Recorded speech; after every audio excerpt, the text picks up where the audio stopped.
यही भंडारा में कि चढ़त दशहरा तू ससुरा से अइलू जाए जाए कइले बारू पूजा वो ना कइलू अरे कि ऐसे ना उल्टी पला मारी के जा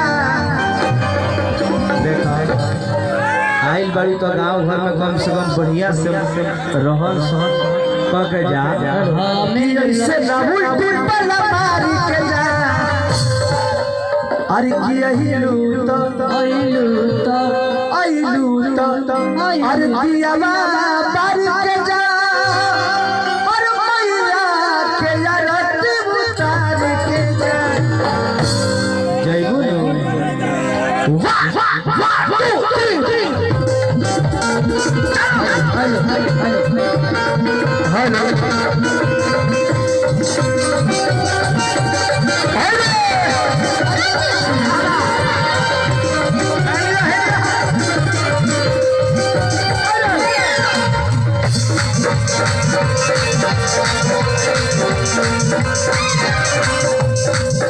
दशहरा तू ससुरा से अइलू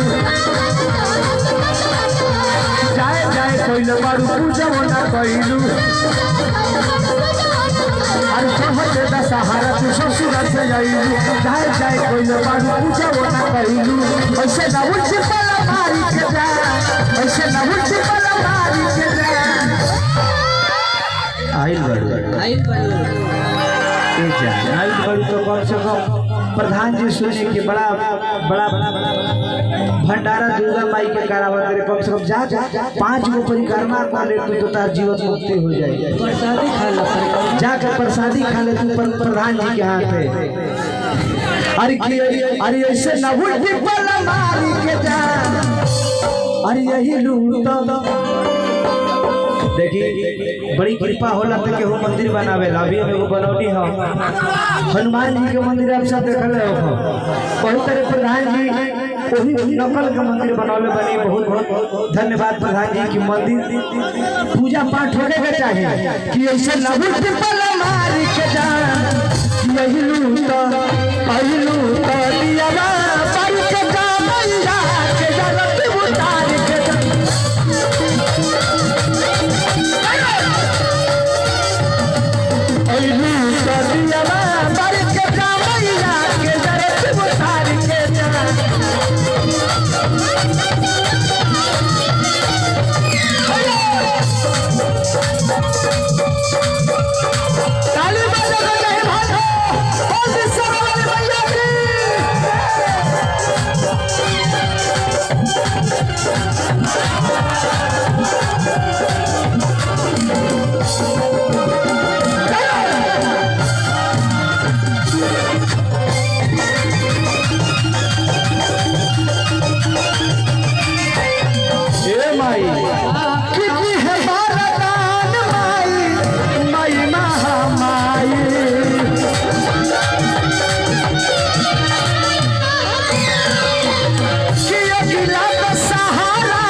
देखा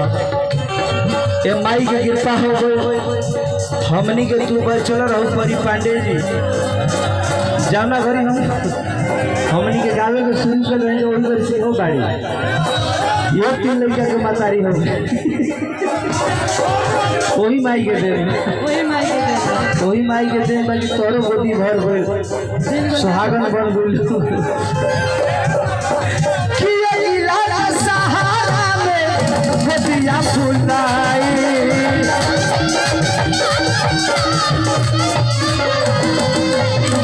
माता रानी गंगा जल पानी माता रानी गंगा जल पानी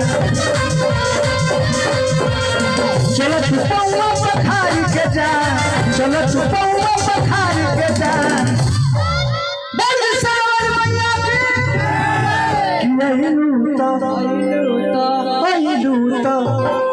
अहिलू तो दियामा पर के जा मैया के यारती उतारी के जा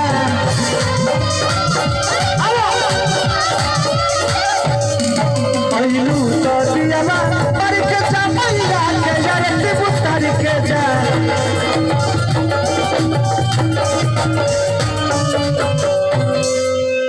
चलिए भक्त के भाव और चाहत कुछ सुनाएगा मतलब सुना देता है।